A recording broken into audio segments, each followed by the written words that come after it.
On my 41st birthday, my family threw me a surprise party. It turned out to be a public humiliation ceremony. My youngest son took the mic first. This man didn't raise me, he ruined me. He broke everything he touched. My middle son projected a video titled The Blueprint of a Broken Man, a gut punch montage of every job I got fired from. Then came my ex-wife dressed in white like a bride. I wore this so you'd remember the day you poisoned my future. The crowd roared. My own mother sat front row clapping. My brother raised a glass and toasted to the man who was never there. May he stay that way. And then one by one they stood and said, "We're done carrying your last name." I just smiled and walked out without a word. Later they got a surprise they never saw coming. Now they're blowing up my phone, crying, screaming, leaving voicemails. Please, please just talk to us. Hey everyone. Before we dive in, I have a quick favor to ask. If you enjoy content like this, please hit the subscribe button. It's free, supports the channel, and ensures you never miss out on amazing videos. Alright, let's get started. So yeah, I'm Philip, I'm 41, and I have one of those families that, if you know, you know. It's like we all technically live near each other. I'm in this little apartment, mom's 5 minutes away. My brother's always hanging around even though he says he hates this town. Ex-wife still got my last name on her mailbox. My 2 sons are both technically adults, but act like they're in middle school half the time. I don't even do birthdays, not since the divorce. But this year, something was just off from the jump. My brother Adriel calls me the night before, but it wasn't normal. Just says out of nowhere, "You're not allergic to cake, right?" I say, "I'm not, but why?" He laughs and hangs up. That's it. Not even a happy birthday. I thought maybe he was drunk or something. He gets weird when he's trying to act like he still cares. Next day, I'm just chilling with my coffee, and I get this group text. My mom says, "Come to Juniper's house at 3. Wear something nice." She says, "Don't be late." I'm like, am I being set up for a surprise party? I mean, I know my family's got issues, but even for us, that's kind of normal, right? But then my youngest, Zachary, texts me, "Hope you're ready for this," with a skull emoji. I just reply, "For what?" He leaves me on read. Not a good sign. I show up and there's like way more cars than there should be. I don't even recognize half the license plates. Random neighbor I haven't talked to in 3 years is there. Old friends of my mom. Even one of my ex-wife's friends who I'm pretty sure blocked me on Facebook after the divorce. Feels like I'm walking into an intervention or maybe a wedding. IDK. I walk in and it's dead quiet for a second, then everyone starts clapping. But it's not like happy birthday clapping. It's more like that slow, sarcastic clap you see in memes. My mom's sitting front row, hands folded, looking like she's at church. My brother's in a jacket, which is rare. My ex-wife, Reagan, has on this white dress that makes her look like she's trying to make a point. Even my oldest, Albert, is standing off to the side, arms crossed, not even pretending to smile. They sit me down in this chair in the middle of the room, kind of like I'm on display. I'm not an idiot. I know something's up, but I'm just waiting to see what the joke is. I mean, not gonna lie, my family's always been harsh, but this feels like something else. Zachary, my youngest, grabs the mic. Why is there even a mic? And looks right at me. He says, "This man didn't raise me. He ruined me. He breaks everything he touches." Everyone's staring for a second, and I think he's messing around, but he's not. He's dead serious. He starts listing stuff like every time I missed his soccer games, every time I yelled about the Wi-Fi bill, every time I forgot to show up to something at school. He drops stuff I haven't thought about in years.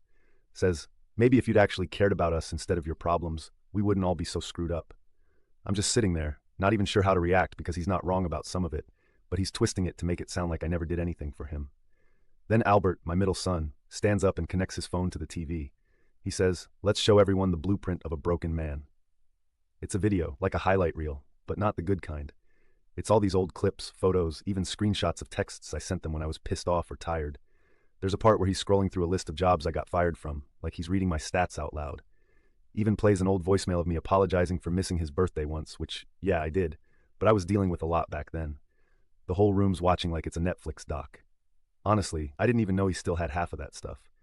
Then Reagan, my ex, stands up in this white dress like she's literally trying to look bridal.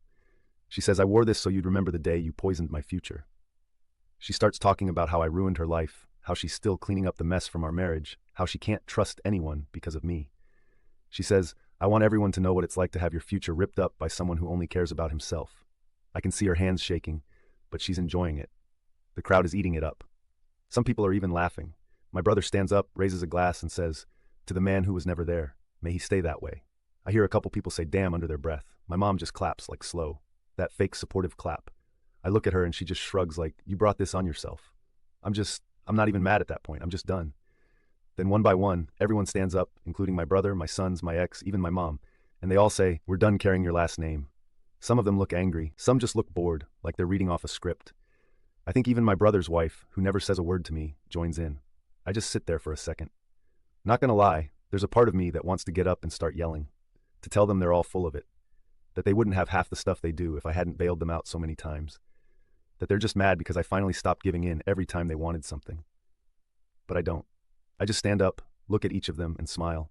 It's not even a real smile, more like, you want to play this game? Fine, I can play too. I walk out. Nobody follows, not even my mom. I hear someone slam the door behind me, not sure who. I get in my car and just sit there for a minute, scrolling through my texts, watching as the group chat blows up with messages I don't read. I drive home, block every number that comes up. I don't even feel sad. I'm just pissed off. Like, you want to humiliate me? You better be ready for what comes next. So yeah, that was my 41st. First time in a long time I actually felt like doing something about it. And if they thought that was the end, they really don't know me at all. I've got a plan. They're about to find out just how much I was really holding up. Next update soon. Update 1. So, you know how last time I said I had a plan? Yeah. Turns out, when you grow up in a family that treats you like a backup generator, you learn exactly where every wire is. Not that anyone ever thanked me for it. Not gonna lie, after that joke of a party, I start noticing the tiniest things. Like my brother sending me a Venmo request for $40 for pizza and gas. The same day, he posts about his new sneakers on Instagram. My mom forwarding me a picture of her broken sink with a sad face and a message about how she can't afford a plumber right now. Reagan, my ex, tagging me in an old vacation photo, then immediately texting me about the car insurance bill due in 3 days. It's not even subtle anymore. They're not embarrassed, just expectant. I wake up to a text from Adriel, my brother, the day after the party. He says, "So you going to apologize or what?" I just stare at the phone for a sec. I mean, wow. Not even good morning. No one else reaches out except my mom, who just sends one of those praying hands emojis. I ignore them all. I start scrolling through my banking app, looking at all the crap I'm still paying for. Like, actually, what am I doing? I'm not even living with these people. I'm just a wallet with a Wi-Fi password. So whatever. That's it. I start making calls. I call the landlord for my mom's place, tell her I'm not paying the rent after the next month. She gets quiet, then tells me she'll talk to my mother directly. I say, yeah, do that. I open up all my auto pays and start canceling. Reagan's car insurance, gone after this payment cycle. The boys' tuition loans, I text them both. You can figure out payment plans with the school now. You're adults. My brother's little business money. I send him a note in the group chat. No more transfers, don't ask. I keep it all on record. No drama, just facts. I tell each of them exactly what's ending and when, so no one can pull the I didn't know card. It's all in writing. Funny thing, no one says anything for a day. I think they assume I'm bluffing. I get a couple of passive-aggressive memes from Zachary. Something about deadbeat dads. Whatever, I've seen worse. By day 3, though, it's like someone set off a fire alarm. My mom calls, doesn't even say hi, just launches into, "You can't do this to family." I say, "You made it very clear at the party I'm not your family." She hangs up. I hear later from an aunt that my mom's telling everyone I've lost my mind. I guess not paying her rent is a sign of mental illness now. Reagan shows up at my door, doesn't even knock, just starts yelling through the hallway, says I'm abandoning my responsibilities. I'm humiliating her. The car will get repossessed. The boys will have to drop out. I say, not my problem anymore. She tries to push past me into the apartment. I block her. She slaps my arm. I just stand there. She storms off, slams the door so hard the neighbor's dog starts barking. I watch her leave, then lock up. I can hear her yelling at someone on the phone in the parking lot. Pretty sure she's calling my brother. Adriel tries a different approach. He calls me at midnight, leaves a voicemail. Says, "I'm just trying to keep the business afloat. You know how things are. Just need a couple more months. I'll pay you back." I don't answer. He sends me a string of angry texts the next morning ending with, "Don't ever ask me for anything again." I just mute him. The dude owes me thousands, but whatever. Not chasing him anymore. Zachary, the youngest, goes to my mom and tells her I've ruined his future. I get a message from her, caps lock, of course, saying, "You're breaking his heart. He's never going to forgive you." I reply, "You all made your feelings clear at the party. You humiliated me in front of everyone. I'm done." She just says, "You're a disappointment." It gets a little messy after that. Reagan calls the school, tries to get them to let the boys stay on good faith. I get an email from the school's finance office asking if I'll reconsider. I reply no. My brother tries to guilt-trip mutual friends, but most of them are kind of tired of his act anyway. My mom calls my dad's old friend, tries to get him to talk sense into me. I don't pick up. Group chat starts blowing up. Zachary says I'm acting like a child. Albert says he's not taking sides, but I should be reasonable. Reagan jumps in, says I'm being abusive, which is wild considering all the stuff she said at that party. My brother goes off on everyone. Says I was always the favorite, which is hilarious because I was never even close. I just keep blocking people. I see my mom at the store one afternoon. She tries to ignore me, then suddenly walks over and starts arguing, not even caring who hears. She says I'm destroying the family. I say, "You already did that for me." She slaps my shoulder. I just walk away. Honestly, I thought I'd feel guilty, but I'm just tired. They want to act like I was never there. Fine. Now they can see what that's actually like. I'm not paying for anyone's mistakes anymore. If that makes me the villain, whatever. The real kicker is now that the money's drying up, they're all fighting with each other. I get screenshots from my cousin of the family group chat, blaming, accusing, suddenly everyone's got receipts. Turns out when you take away the guy who always fixes things, nobody else steps up. Who knew? So yeah, that's where we're at. I'm not rescuing anybody. I'm not picking up the phone. I'm not playing nice. If they wanted me gone, they can see what gone actually means. Next part's coming. Trust me, it gets even pettier. Update 2. Okay, so I didn't expect it to get this messy this fast, but Anugu, I'm kind of impressed at how fast the "we're done with you" energy wore off once I pulled the plug. Like within a week, the vibes in the family group chat went from good riddance to so what now, and it only got weirder from there. First weird sign. Adriel, my brother, starts posting these cryptic stories on his Instagram. Stuff like, some people aren't loyal, and not everyone's family. Nothing direct, but like everyone knows he's talking about me. Then my mom starts sharing old photos of family parties with captions like, "Remember when we cared about each other?" She tags everyone except me. Not subtle. LOL. Then I get a call from my cousin, not even someone I talk too much, saying, "Hey, did you really stop paying for grandma's rent?" I just say, "Ask her." 2 days later, my mom's calling me nonstop, then switches to texting in all caps, then silence. I figure she's hoping I'll cave if she gives me the cold shoulder. Instead, I get a call from her landlord asking if she's moving out. I just say, I'm not part of their arrangement anymore. The dude sighs and says, "Yeah, I figured." So now everyone's scrambling. I start hearing about it all secondhand, which is honestly kind of fun. Reagan apparently tried to use my name to call the car loan place, and they shut her down. She texts me, says, "You can't just leave me in this mess. This is your fault." I reply, "You literally told a room full of people you were done with me." She says, "That was just for show. You know how these things are." I don't answer after that. Zachary, my youngest, posts on TikTok about how his toxic parent ruined his college plans. I see it because my cousin sends it to me with a laughing emoji. I don't say anything. Albert, the older one, actually emails me, which is weird, and basically tries to guilt trip me about how he's going to have to take a semester off if I don't pay. I just forward him the email from the school's finance office. He says, "You're being petty. You're punishing us for being honest." I say, "You were never honest. You just wanted an audience." Meanwhile, Adriel's business is tanking because I'm not covering his overdrafts anymore. I hear from a mutual friend he got in a shouting match with his wife about money. She calls me, asks if I can just help them out for a bit. I say, "Not my circus." She says, "You're unbelievable," then hangs up.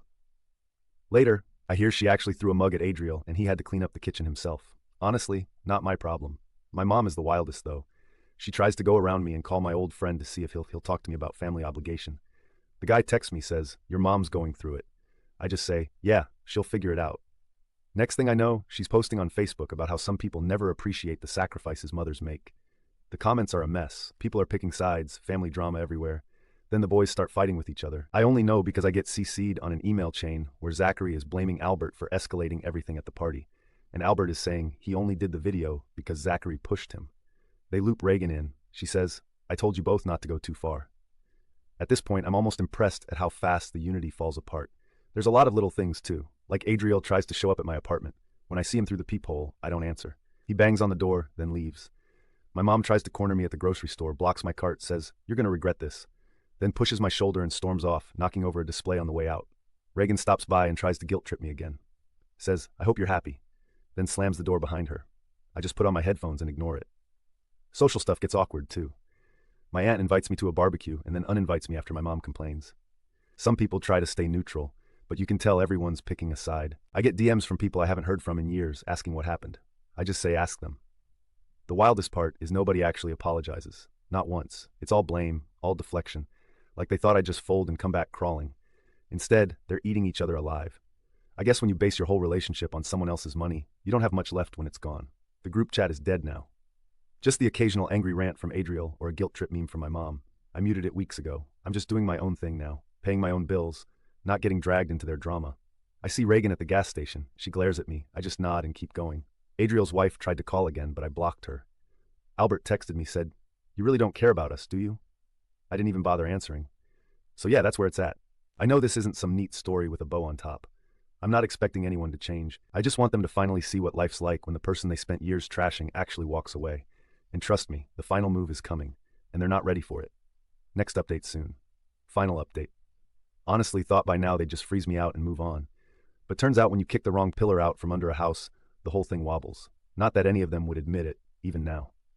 Last post I said the group chat died. Not totally true. It's just changed from everyone piling on me to everyone kind of circling each other, taking turns, blaming, poking, trying to get someone else to fix things. And now they're coming for me again. But it's too little. Way too late. It started pretty quiet, just the usual petty stuff. Adriel texting me a screenshot of his bank overdraft, like that's going to magically make a deposit appear. Mom's neighbor corners me at the grocery store and says, "Your mother's not herself lately. Maybe you should call her." I say she knows my number. I get a string of emails from Albert about his financial aid. Always CCing Reagan, who started signing her messages for the boys' sake.